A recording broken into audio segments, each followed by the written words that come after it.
नमस्कार साथियों, आप सभी का स्वागत है आपके अपने YouTube channel success achiever hub में। आज के इस वीडियो लेक्चर में मैथ प्रैक्टिस सेट संख्या 7 का डिस्कशन करेंगे, जो loco pilot practice set SK Jha sir द्वारा निकाला गया है। उसी से हम कवर कर रहे हैं सारे क्वेश्चन को। वीडियो में आगे बढ़ने से पहले यदि आप चैनल पर नए हैं तो चैनल को सब्सक्राइब जरूर करें और वीडियो अच्छा लगे तो वीडियो को लाइक एवं कमेंट जरूर करें। आपके कमेंट्स हमें मोटिवेट करता है नेक्स्ट वीडियो बनाने के लिए। तो चलते हैं अपने क्वेश्चन की ओर। फर्स्ट क्वेश्चन क्या कहता है, आइए इसको हम सीखते हैं। किसी समचतुर्भुज की एक भुजा की लंबाई 61 सेंटीमीटर है और इसका क्षेत्रफल जो है 1320 वर्ग सेंटीमीटर है, तो इसके विकर्णों की लंबाई का योग ज्ञात कीजिए। ठीक है, तो हम सबसे पहले इसमें जो दिया हुआ है उसको लिख लेते हैं। यहाँ पे दिया हुआ है विकर्ण का योग पूछ रहा है। यहाँ पे एक भुजा दिया हुआ है 61 सेंटीमीटर, ठीक है, और समचतुर्भुज का क्षेत्रफल होता है 1/2 गुने दोनों विकर्णों का गुणनफल d1 इंटू d2 बराबर 1320 है।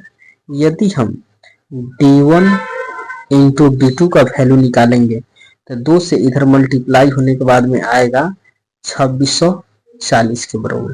ठीक है, लेकिन हमको फाइंड आउट करना है d1 प्लस d2। ठीक है, इसका हमको वैल्यू ज्ञात करना है। तो हमारे पास एक रिलेशन और है समचतुर्भुज में,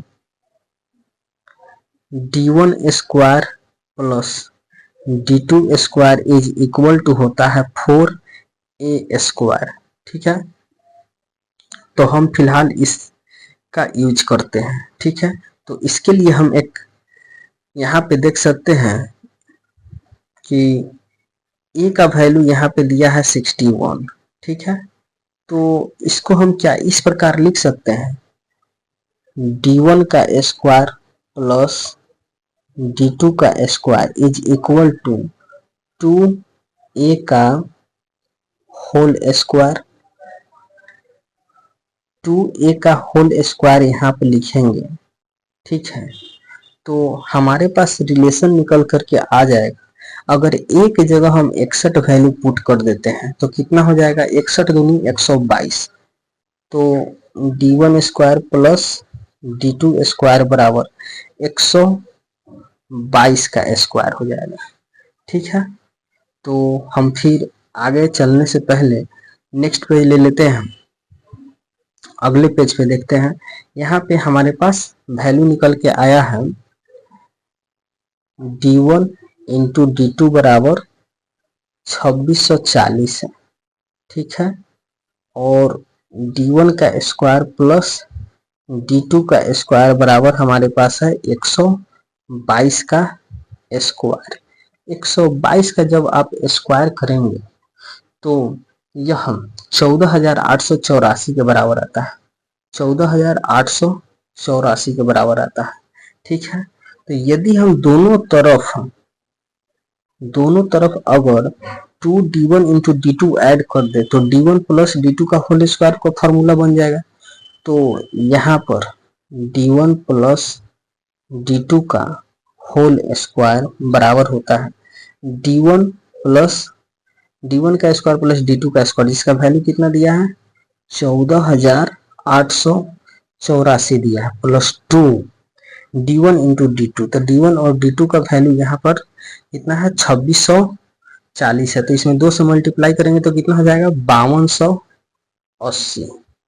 ठीक है, जब आप इस सभी को ऐड कीजिएगा तो कितना आएगा 20,164। और इसका अंडर रूट ले लेंगे तो यह 142 के बराबर आ जाएगा। तो मतलब दोनों विकर्णों का योग हमारे पास कितना निकल के आ जाता है 142। अब देखते हैं किस ऑप्शन में है 142। 142 ऑप्शन नंबर सी हमारा उत्तर हो जाएगा। ठीक है, उम्मीद करते हैं कि वीडियो अच्छा लगा होगा। अच्छा लगे क्वेश्चन का सॉल्यूशन तो लाइक जरूर करें। फिर हम चलते हैं अगले क्वेश्चन की ओर। क्वेश्चन अब टाइम एंड वर्क से आ गया।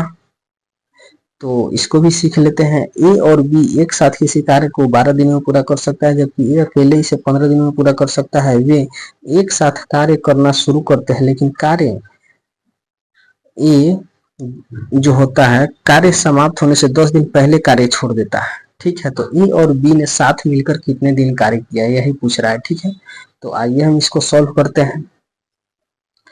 ए है और बी है, ए और बी मिलकर 12 दिनों में कार्य करता है, जबकि ए अकेले इसे 15 दिनों में करता है। तो टोटल वर्क हम निकालेंगे। टोटल वर्क हमारे पास कितना आ जाएगा, दोनों का एलसीएम 60 के बराबर आ जाएगा। तो 12 से 5 बार में जाएगा, 15 से 4 बार में जाएगा।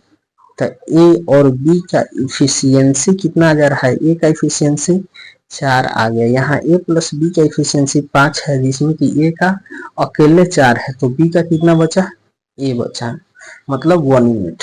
ठीक है, तो क्वेश्चन में कह रहा है ए जो है कार्य समाप्ति से 10 दिन पहले कार्य छोड़ देता है। जब भी इस प्रकार के कार्य छोड़ने वाले सवाल आए तो जो छोड़ कर जाता है उसके कार्य को ऐड कर देंगे टोटल वर्क में। ठीक है, तो यहाँ पे ए 10 दिन पहले छोड़ कर जाता है और 1 दिन में 4 यूनिट करेगा, तो टोटल कितना हो जाएगा, 40 यूनिट वर्क हो जाएगा। ठीक है, 40 यूनिट वर्क अगर यह रहता तो करता। ठीक है, तो यहाँ से अब टोटल वर्क में अगर इसको हम ऐड कर देंगे, ठीक है, तो कितना हो जाएगा, 60 और 40 100 हो जाएगा। ठीक है, और 100 वर्क यह दोनों मिल करके करता, साथ में रहता, तो कितना होता, 20 दिनों में टोटल कार्य समाप्त होता है। ठीक है, लेकिन ये जो है 10 दिन पहले कार्य छोड़ दिया। यदि कार्य 20 दिन में समाप्त होता है और 10 दिन पहले कार्य छोड़ देता है, मतलब कि ए प्लस बी दोनों ने मिलकर 10 दिन काम किया, तो हमारा इस क्वेश्चन का आंसर आ जाएगा 10 दिन, 10 डेज आ जाएगा। ठीक है, इसका ऑप्शन थोड़ा कट गया है, इसका आंसर यही होगा। फिर हम चलते हैं अगले क्वेश्चन की ओर। अगला क्वेश्चन आपको एस आई सिंपल इंटरेस्ट से आ गया। ठीक है, तो आइए इसको भी सीख लेते हैं। यदि 5 साल के लिए 9% सरल ब्याज पर निवेश किया गया 100 रुपया पर उतना ही ब्याज प्राप्त होता है जितना कि y रुपया 4 साल के लिए 7.5% के इंटरेस्ट पर इन्वेस्ट करते हैं। ठीक है, तो इसमें कुछ करना नहीं है। आइए इसको दोनों तरफ का जो एस आई है मतलब साधारण ब्याज इक्वल होता है, तो 5 साल के लिए तो यहाँ पे होता है मूलधन, मूलधन कितना है, पहलिका में x मूलधन गुने समय, समय कितना दिया है 5 और दर कितना दिया है 9%। ठीक है, बराबर दूसरा में कितना दिया है y रुपया है, 4 साल के लिए है और रेट कितना दिया है 7.5%। ठीक है, तो यहाँ से x से y का रेशियो पूछ रहा है, तो हम यहाँ से सिंप्लीफाई कर लेते हैं, परसेंट से परसेंट कट जाएगा। ठीक है, तो x बट्टा वाई बराबर आ जाएगा 4 गुने 7.5 बट्टा 9 पचे 45 नीचे चल जाएगा। ठीक है, तो इसको अब हम काटेंगे तो यहाँ से अगर पॉइंट हटाते हैं तो यहाँ पे 0 आ जाएगा। ठीक है, तो इसको हम काट लेते हैं, 5 से 15 पचे 75, 5 से काटेंगे तो 5 9 के 45। अब यह कितना हो जाएगा, 15 चौका 60 और नीचे कितना है 90, तो यहाँ 0 से 0 कैंसिल हो जाएगा और 3 से कटेगा तो 3 दूनी 6 और 3 दिया 9, मतलब 2:3 के अनुपात में होगा। हमारा ऑप्शन नंबर बी उत्तर हो जाएगा। फिर हम अगले क्वेश्चन की ओर चलते हैं। अगला क्वेश्चन डी आई से आ गया, या थोड़ा छोटा है, इसको थोड़ा हम पढ़कर समझाते हैं आपको, ध्यान से देखिएगा। दिया गया चार्ट एक परिवार का मासिक घरेलू खर्च को दर्शाता है, जिसमें कुल खर्च जो दिया है 33,650 है। तो भविष्य निधि के लिए वार्षिक खर्च कितनी है। प्रोविडेंट फंड पूछ रहा है, इसमें कितना है, तो टोटल कितना है, 100% का वैल्यू इसमें दिया है क्वेश्चन में, 100% का वैल्यू मतलब 100 यूनिट का वैल्यू इसमें कितना दिया है, 33,650। तो भविष्य निधि के बारे में पूछ रहा है। भविष्य निधि मतलब प्रोविडेंट फंड में कितना परसेंट है, प्रोविडेंट फंड यहाँ 12% है। ठीक है, तो यहाँ पे 12% का वैल्यू निकालेंगे तो 12/100 हो जाएगा। ठीक है, मतलब कि 12 यूनिट। तो इसको अगर हम कैंसिल करेंगे तो 0 से 0 कैंसिल आउट हो जाएगा। ठीक है, 2 से यहाँ से अगर हम 12 से डायरेक्ट मल्टीप्लाई कर दे तो कितना हो जाएगा, 12 पंचे 60, हाथ में 6, 12 छक 72, 72 को 6 78, हाथ में 7, 12 तिहाई 36, 36 को 7 को कितना हो जाएगा 43 के 3, हाथ में 4, 12 तिहाई 36, 36 को 4 को 40 हो जाएगा और बट्टा में 10 है तो 0 से 0 कैंसिल हो जाएगा। तो प्रोविडेंट फंड में कितना है 4038, जो कि ऑप्शन नंबर ये हमारा उत्तर हो जाएगा। ठीक, क्वेश्चन देखेंगे 20 नंबर। 20 में क्या कहता है, एक बंद लंबवृत्तीय बेलन के आधार की त्रिज्या 3.5 सेंटीमीटर है और इसका संपूर्ण पृष्ठीय क्षेत्रफल दिया है 269.5 सेंटीमीटर स्क्वायर। तो इसकी ऊंचाई और व्यास का अनुपात ज्ञात कीजिए। ठीक है, तो यहाँ पे पहले जो गिवन है उसको हम लिख लेते हैं। रेडियस दिया है कितना 3.5 सेंटीमीटर और संपूर्ण पृष्ठीय क्षेत्रफल क्या होता है बेलन का 2πr into R plus H, जिसका वैल्यू क्वेश्चन में दिया है 269.5। ठीक है, तो यहाँ से पहले हम एच का रेशियो एच का वैल्यू निकालेंगे, आर का वैल्यू इसमें पुट करेंगे तो इधर आएगा आपके पास R plus H is equal to 2.269 बट्टा कितना आ जाएगा 2 पाई और आर आ जाएगा। ठीक है, तो यहाँ पे 269.5 बटा 2 गुने इसका वैल्यू कितना हो जाएगा पाई का 3.14। ठीक है, इंटू आर का वैल्यू कितना है 3.5। तो जब हम इसको सॉल्व करेंगे, ठीक है, तो इसको सॉल्व करने के बाद में काटने के बाद में यह हम पूरा कैलकुलेट करेंगे तो आर प्लस एच बराबर कितना आ जाएगा 12.25 के बराबर आएगा। ठीक है, और एच बराबर यहाँ पे 12.25 है। ठीक है, इसमें से 3.5 को हम माइनस कर लेते हैं। ठीक है, तो यहाँ पे हम थोड़ा जगह बनाते हैं इधर। तो इसके बाद में यहाँ पे आ जाएगा आपको h का वैल्यू मेरे पास, यहाँ पे डायरेक्ट आप लिख सकते हैं इसको 8.75 के बराबर। ठीक है, तो पूछ रहा है क्वेश्चन में इसके ऊंचाई और व्यास का अनुपात। तो रेडियस अगर r का वैल्यू 3.5 मतलब कि 7/2 है तो डायमीटर क्या होगा 2 से मल्टीप्लाई करेंगे तो डायमीटर का वैल्यू आ जाएगा 7। ठीक है, तो इसके लिए नेक्स्ट पेज ले लेते हैं। h और d का अनुपात क्या है, h/d बराबर h का वैल्यू हम निकाले कितना 8.75/7। ठीक है, तो इसको हम 7 से यहाँ पे काटेंगे तो कितना बार में जाएगा, अगर इस पहले पॉइंट को हटाएंगे तो डबल जीरो नीचे आ जाएगा। 7 कम 7, 1 बचा 7 दूनी 14, 3 7 पचे 35 बट्टा 100, 25 पंचे 125, 25 चौका 100, तो 5:4 के बराबर हमारा उत्तर आ जाएगा। 5:4 ऑप्शन नंबर डी। फिर हम चलते हैं अगले क्वेश्चन की ओर। अगला क्वेश्चन आपको 23 नंबर है। 23 में क्या कहता है आइए इसको भी सीखते हैं। दो संख्याओं का योग जो है 32 है, उनमें से एक संख्या दूसरी संख्या से 18 अधिक है, तो दोनों में से बड़ी संख्या को ज्ञात कीजिए। ठीक है, तो मान लेते हैं कि संख्या बराबर हो गया, पहली संख्या x हो गया, पहली संख्या यहाँ पे x हो गया और दूसरी संख्या जो है x प्लस 18 हो जाएगा। ठीक है, तो यह बड़ी संख्या हो गया, यह छोटी संख्या हो गया और दोनों का योग कितना है 32 है। तो दोनों को ऐड करेंगे तो 2x प्लस 18 बराबर 32 आ जाएगा। जब 32 में से 18 घटाएंगे तो कितना के बराबर आएगा, 14 के बराबर। तो x बराबर यहाँ पर कितना जाएगा, 7।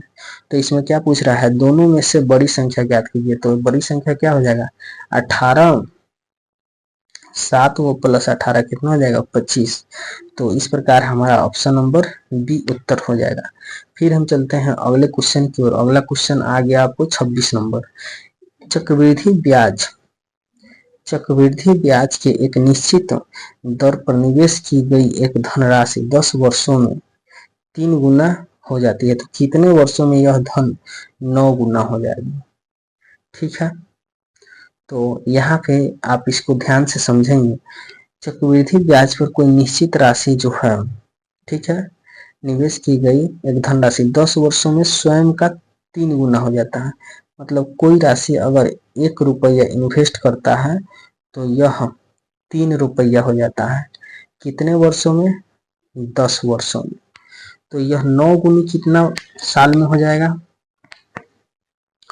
तो 9 गुनी इसको करने के लिए इसमें कुछ नहीं करेंगे, 10 साल में 3 गुना तक जो कंपाउंड इंटरेस्ट में होता है, ठीक है, कंपाउंड इंटरेस्ट में इसका चलता है आपको पावर में। जब हम 2 से पावर करते हैं, ठीक है, तो जो वर्षों की संख्या होता है उसमें 2 से मल्टीप्लाई होता है। तो मतलब 10 दूनी 20 वर्षों में यह स्वयं की 9 गुनी हो जाएगी। इस प्रकार हमारा उत्तर ऑप्शन नंबर सी हो जाएगा। इसको आप ध्यान में इस कॉन्सेप्ट को रखिएगा। फिर हम चलते हैं अगले क्वेश्चन की ओर। अगला क्वेश्चन ट्रिगो से आ गया, ठीक है, इसको सिंप्लीफाई करना है। तो ये तो बहुत इजी सवाल आ गया। इसको हम क्या करेंगे, रेशनलाइज कर देंगे। 1 माइनस कॉस को सीधे सी लिख देते हैं बट्टा 1 प्लस सी। तो 1 माइनस सी प्लस 1 माइनस सी कर देंगे, ठीक है। तो ऊपर वाला में 1 माइनस सी का स्क्वायर हो जाएगा। तो अंडर रूट में से 1 माइनस सी निकलेगा। और यहाँ पर क्या है, a प्लस बी और a माइनस बी। तो 1 माइनस सी स्क्वायर, ठीक है, ये अंडर रूट में ही है। ऊपर कितना है, 1 minus C, C for cos. और 1 माइनस सी स्क्वायर मतलब 1 माइनस कॉस स्क्वायर बराबर होता है साइन स्क्वायर। तो साइन स्क्वायर रूट में से निकलेगा तो साइन बचेगा। तो जब इसको हम डिवाइड करेंगे साइन से तो 1 बटा साइन कितना होता है, कोसेक होता है, कोसेक थीटा माइनस कॉस बटा साइन कितना होता है, कॉट थीटा। तो अब देखते हैं किस ऑप्शन में है, ऑप्शन नंबर ए हमारा उत्तर हो जाएगा। फिर हम चलते हैं अगले क्वेश्चन में। क्वेश्चन नंबर 34 में क्या कहता है, जॉन ने एक लैपटॉप उसके अंकित मूल्य पर 25% छूटों पर खरीदा, ठीक है। उसने लैपटॉप के लिए इतना रुपया भुगतान किया तो उसका अंकित मूल्य क्या था। तो यहाँ पे देखिए, सीपी हो गया, एमपी हो गया और एसपी हो गया, ठीक है। यदि मान लेते हैं 25% का फ्रैक्शन वैल्यू कितना है, 1/4। यदि 4 रुपया उसका मार्कअप प्राइस है तो 1 का डिस्काउंट मिलता है, मतलब 3 रुपया में बेचा है। इसी 3 का वैल्यू हमारे क्वेश्चन में दिया है 28,473। तो हमको 4 यूनिट का वैल्यू पूछ रहा है। तो इसमें कुछ नहीं करेंगे, 4 3 से भाग और 4 से मल्टीप्लाई यहाँ पे कर देंगे, ठीक है। तो यहाँ से 3 से काटेंगे तो कितना बार में जाएगा, 3 9 के 27, 3 चौका 12, 3 9 27 और 3 एकम 3। अब इसमें 4 से मल्टीप्लाई करेंगे तो कितना हो जाएगा, 4 4 9 के 36, हाथ में बचा कितना 3 और 4 चौका 16, 16 को 3 को कितना हो गया 19, हाथ में 1, 9 चौका 36, 1 37, 37,964, 37,964, 37,964। ऑप्शन नंबर डी हमारा सही उत्तर हो जाएगा। ए और बी एक साथ चलना शुरू करते हैं। एक पटना से दिल्ली तथा दूसरा दिल्ली से पटना की ओर जाती है। ए की गति बी की गति का 6/5 है। यदि बी को पार करने के बाद ए को दिल्ली पहुंचने में 2.5 घंटे लगता है तो ए को पार करने के बाद बी को पटना पहुंचने में कितना समय लगेगा, ठीक है। तो इसका डायरेक्ट फार्मूला होता है, ये इसको आप याद रखिएगा। आइए हम इसको सीखते हैं। ए की चाल बट्टा बी की चाल बराबर रूट अंडर बी द्वारा लिया गया समय बट्टा ए द्वारा लिया गया समय। ठीक है, तो इसमें वैल्यू पुट कर देंगे।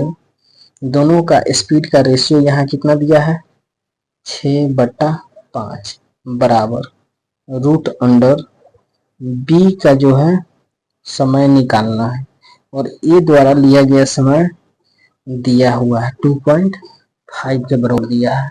ठीक है, तो जब हम इसको आगे कैलकुलेट करने के लिए यदि हम दोनों तरफ स्क्वायर कर दें, ठीक है, तो इसके लिए हम नेक्स्ट पेज ले लेते हैं। 6 36 50 25 बराबर बी द्वारा लिया गया समय बटा 2.5।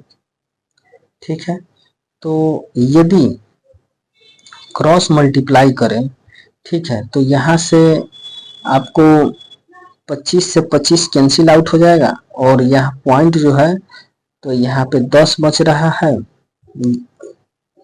नीचे आएगा तो यहाँ पे आगे हम करेंगे बी द्वारा लिया गया समय बराबर 3.6 के बराबर आ जाएगा। इसको हम 3 + 6/10 गुना 60 कर सकते हैं मिनट में चेंज करने के लिए।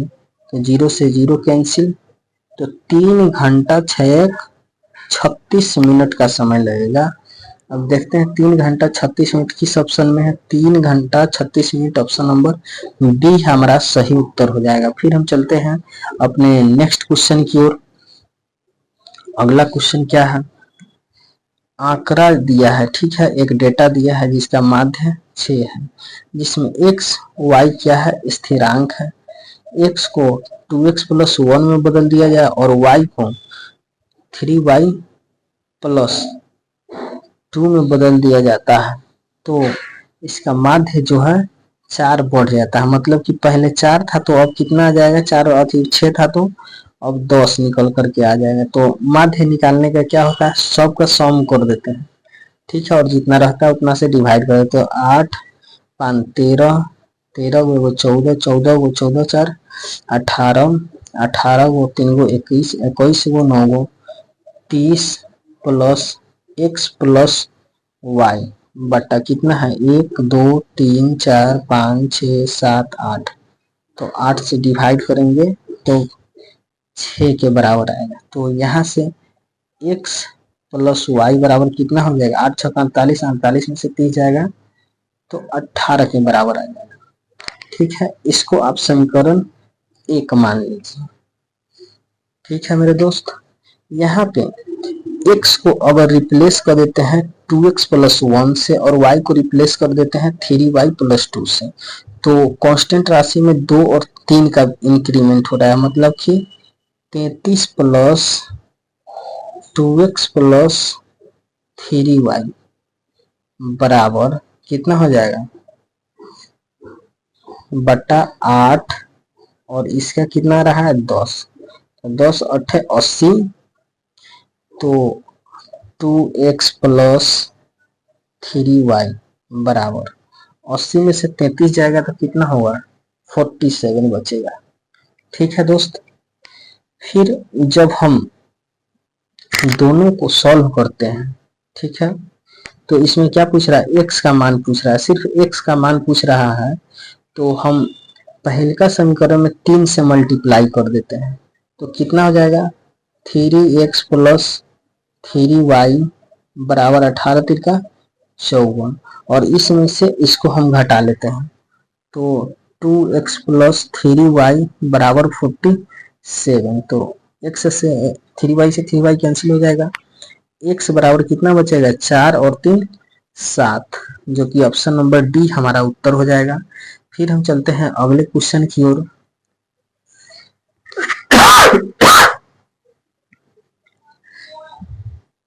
अगला क्वेश्चन 44 नंबर है। 44 नंबर को आइए हम सीखते हैं। 44 में क्या कहता है, यदि 1400 का x प्रतिशत 119 है तो x का वैल्यू ज्ञात कीजिए। तो बहुत सिंपल सिंप्लीफिकेशन टाइप का क्वेश्चन है, ठीक है। तो 1400 है यहाँ पे दिया हुआ, ठीक है। 1400 का 100 प्रतिशत होता है तो बट्टा में 100 बराबर 119। अब 2 जीरो से 2 जीरो कैंसिल तो x बराबर आ जाएगा 119 बट्टा 14। तो कितना बार में जाएगा, 14 से काटते हैं इसको, 14 सत्ते 98, 14 अट्ठे 112, ठीक है। 14 अट्ठे 112 मतलब 8 के से थोड़ा सा ज्यादा, जो कि ऑप्शन नंबर बी हमारा उत्तर हो जाएगा। 7 को आइए सीखते हैं। ए प्लस बी किसी कार्य को 15 दिनों में पूरा कर सकते, जबकि ए अकेला 18.75 दिनों में पूरा कर सकते हैं। वे एक साथ काम आरंभ करते हैं, लेकिन कार्य पूरा होने से 12.5 दिन पहले एक कार्य छोड़ देता है, तो दोनों एक साथ कितने दिन काम किया, ठीक है। तो यहाँ पे हम निकाल लेते हैं ए और बी 15 दिनों में करता है, और जबकि ए अकेले इसे 18.75 को अगर फ्रैक्शन में चेंज करते हैं तो 18 3/4 हो जाएगा। तो 18 चुका 72 3 75/4 होगा। तो टोटल वर्क हम मान लेते हैं 75 यूनिट है। तो यहाँ से इफिशियंसी निकाल लेते हैं, 15 बचे 75 और 75 से 75 कट जाएगा, तो यहाँ पे आएगा 4। तो ए और बी का जो रेशियो है 4:1 आ गया, ठीक है। और ए एक दिन में 4 यूनिट करता है, ठीक है, और 12.5 दिन पहले कार्य छोड़ देता है, ठीक है। तो 4 से मल्टीप्लाई कर देंगे तो कितना बार में जाएगा, 50 यूनिट यह कार्य करता। तो इसमें हम ऐड कर देते हैं, तो कितना आ जाएगा टोटल, 5 और 7 5 12, 125 यूनिट वर्क। अब इसको ए प्लस बी 5 दिनों में तो कितना बार में जाएगा, 25 बार में, ठीक है। तो दोनों मिलकर कितने दिन कार्य किया एक साथ, 12.5 दिन। ऑप्शन नंबर ए उत्तर हो जाएगा हमारा। फिर हम चलते हैं अगले क्वेश्चन को। क्वेश्चन नंबर 51 में क्या कहता है, A plus B plus C बराबर कितना दिया है, 9। A square plus B square plus C square 29 दिया है। तो इसका वैल्यू आपको पूछ रहा है, ठीक है। तो एक फॉर्मूला होता है जिसको आप ध्यान में रखेंगे, इतना बराबर फॉर्मूला होता है आपके पास, A plus B plus C into 1/2 3 into A square plus B square plus C square minus A plus B plus C का होल स्क्वायर होता है। A plus B plus C का होल स्क्वायर होता है, इसी में वैल्यू हम put कर देते हैं, ठीक है। तो ए प्लस बी प्लस सी कितना दिया है, 9/2 गुने कितना दिया है, 3 into 29 minus A plus B plus सी कितना दिया है, 9 81। तो जब इसको 29 में 3 से मल्टीप्लाई करेंगे तो कितना हो जाएगा, 87 माइनस 81, ठीक है। तो 9/2 आ जाएगा। तो इसको और आगे हम सिंप्लीफाई करना चाहें तो 9/2 गुने 6 आएगा, ठीक है। तो इससे 3 बार में कट जाएगा, तो 9 × 27 हमारा ऑप्शन डी उत्तर हो जाएगा। फिर हम चलते हैं अगले क्वेश्चन की ओर। अगला क्वेश्चन हाइट एंड डिस्टेंस का है। 10 मीटर ऊंचे एक प्लेटफॉर्म के शीर्ष से एक टावर का उन्नयन कोण 30 डिग्री था। तो यदि टावर की ऊंचाई 70 मीटर थी तो प्लेटफॉर्म और टावर के बीच की दूरी कितनी है, ठीक है। तो आइए इसको भी हम सीख लेते हैं। यह कोई टावर है जिसकी ऊंचाई कितना दिया है, 70 मीटर, और यह एक प्लेटफॉर्म है जिसकी ऊंचाई कितना है, 10 मीटर है। तो प्लेटफॉर्म के शीर्ष से जो है टावर के शीर्ष का उन्नयन कोण कितना है, 30 डिग्री दिया हुआ। तो यहाँ पे ए वाला जो पॉइंट है, ए वाला कितना, 70 में से 10 जाएगा तो 60 बचेगा, ठीक है। तो 30 के सामने जो है, 30 डिग्री के सामने 60 है, तो 60 के सामने कितना हो जाएगा, इसका रूट 3 टाइम्स हो जाएगा। तो 60 √3 टावर और प्लेटफॉर्म के बीच की दूरी हो जाएगा, जो कि ऑप्शन नंबर हमारा डी सही उत्तर हो जाएगा। फिर हम चलते हैं अगले क्वेश्चन की ओर। अगला क्वेश्चन एज से आ गया, संबंधित एज प्रॉब्लम है, ठीक है। तो इसको भी आइए सीख लेते हैं। उससे पहले देखते हैं, संध्या की शादी 6 वर्ष पहले हुई थी, ठीक है। संध्या की शादी 6 वर्ष पहले हुई थी। उसकी मौजूदा आयु शादी की आयु के समय के इतना है, ठीक है। यदि मान लेते हैं यहाँ पे 6 वर्ष पहले, यहाँ पे अगर इसकी आयु 4x है तो अभी वर्तमान आयु कितना है, 5x है। मतलब दोनों का अंतर कितना है, 1x है, जिसका वैल्यू क्वेश्चन में कह रहा है 6 वर्ष है, ठीक है। तो कथी कह रहा है, उसकी लड़की की आयु उसकी आयु की 1/6 है। तो उसकी लड़की कब हुआ होगा, जब शादी के बाद ही हुआ होगा। तो इसका पहले वर्तमान आयु निकाल लेते हैं। तो x का वैल्यू 6 है, तो 6 पंचे कितना हो जाएगा, 30 वर्ष। तो इसका वर्तमान आयु हो गया। और उसकी लड़की की आयु कितना है, इसकी आयु के 1/6 है। तो 6 से इसको काटेंगे तो कितना बार में जाएगा, 5 बार में जाएगा। तो इस प्रकार हमारा ऑप्शन नंबर सी सही उत्तर हो जाएगा। फिर हम चलते हैं अगले क्वेश्चन की ओर। अगला क्वेश्चन आपको कोऑर्डिनेट ज्योमेट्री का है, इसको भी आप ध्यान से समझेंगे। यहाँ पे उस बिंदु का अनुपात याद कीजिए जहाँ रेखा इतना और बिंदु इतना से निर्मित खंड को विभाजित किया जाता है, ठीक है। तो यह बहुत यूनिक क्वेश्चन है, इसको हम बहुत प्यार से समझाएंगे, आप जरूर समझिएगा इसको। यहाँ पे एक समीकरण हमारे पास पहले से दिया हुआ है, 3x + 2y = 17, ठीक है। और दूसरा समीकरण हम इस बिंदु से निकाल लेंगे।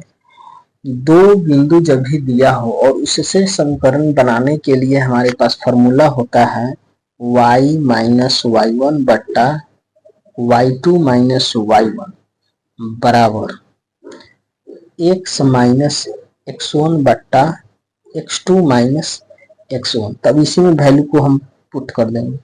तो y - y1 की वैल्यू कितना है, 5 है, बटा y2 कितना है, 2 है, और y1 कितना है, 5 है, बराबर x - x1 कितना है, 2 है, बटा x2 कितना है, इसमें x2 5 है, -2। तो इसको जब सिंप्लीफाई करेंगे तो कितना आ जाएगा, यहाँ पे y - 5 बट्टा यहाँ पे -3 होगा, बराबर x - 2 बराबर यहाँ पे प्लस का 3 हो जाएगा। तो 3 से 3 कैंसिल आउट हो जाएगा। तो इसमें अगर इसमें माइनस से मल्टीप्लाई कर देंगे ऊपर में, तो 5 - y बराबर x - 2 आ जाएगा, ठीक है। जब हम इस y को हम इस साइड ले लेते हैं और 2 को इस साइड ले आते हैं, तो हमारे पास निकल करके आ जाएगा x + y बराबर 7, ठीक है।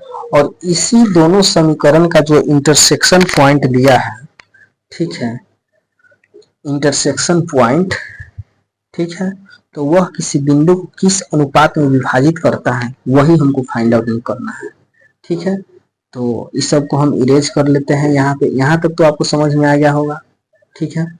तो हम यहाँ से इस दोनों का इंटरसेक्शन पॉइंट निकालने के लिए दोनों का सॉल्यूशन मतलब x और y का वैल्यू हम निकाल लेंगे, ठीक है। यदि हम समीकरण इसमें 2 से मल्टीप्लाई कर दें, ठीक है, तो हमारे पास क्या आ जाएगा।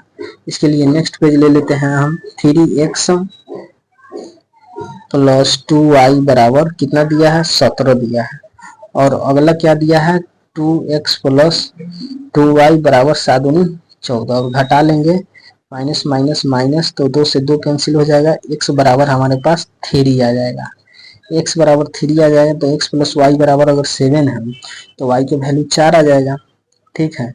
तो यही जो पॉइंट है, ठीक है, इस पॉइंट का वैल्यू मेरे पास आ गया कितना, 3,4।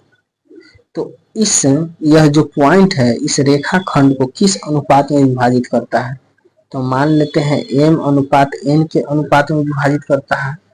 तो इस दोनों का कोऑर्डिनेट हमको दिया हुआ है। कोऑर्डिनेट क्या है, आइए हम इसको देख लेते हैं क्वेश्चन में। 2 5 5 2, 2 5 5 2, 2 5 और 5 2।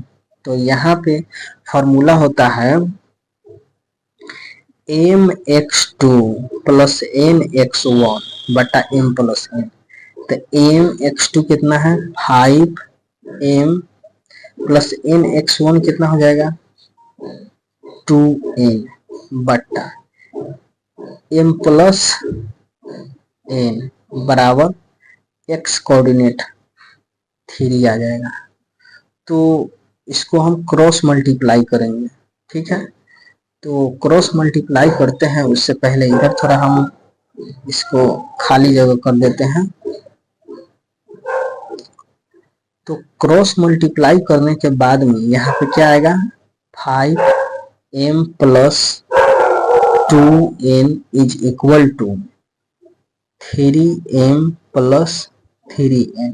अब m को इधर ले जाएंगे, n को इधर ले जाएंगे, तो 5 में से 3 गया तो 2m बराबर यहाँ पे 3 में से 2 जाएगा तो 1। तो m बटा n का रेशियो किया जाएगा 1/2। यही हमसे क्वेश्चन में पूछ रहा। तो अब देखते हैं किस में है 1/2।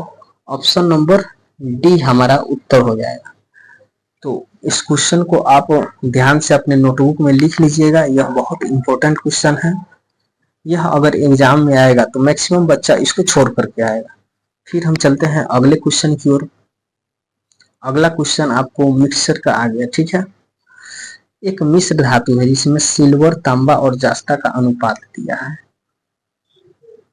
इसमें दिया है कितना तांबा और जास्ता।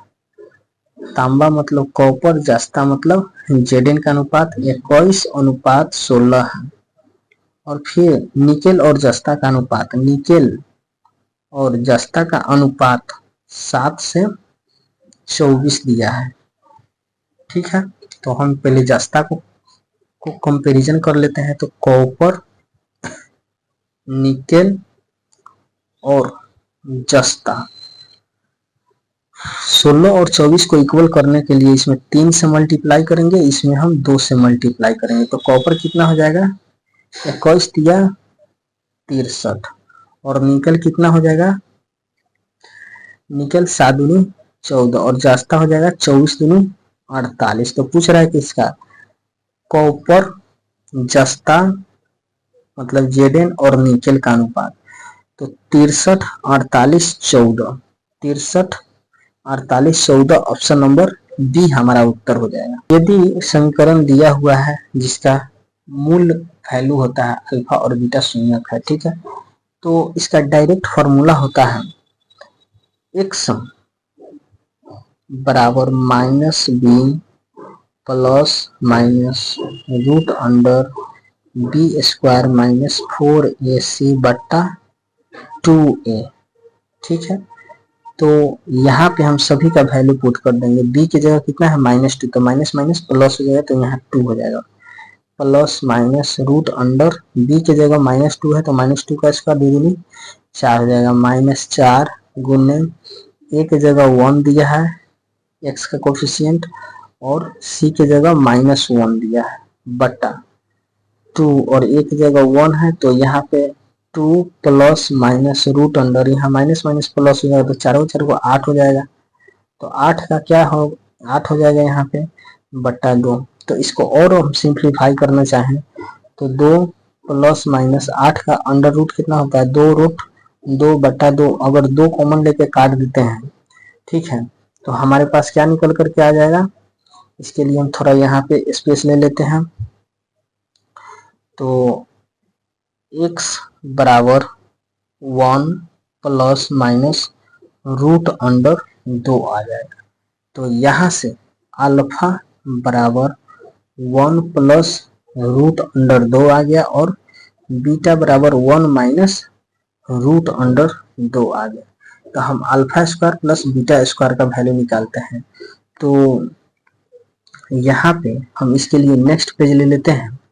अल्फा बराबर दिया है 1 प्लस रूट अंडर 2। अगर हम अल्फा का स्क्वायर करते हैं मतलब दोनों तरफ स्क्वायर, तो इसको लिखेंगे a square plus b square plus 2ab।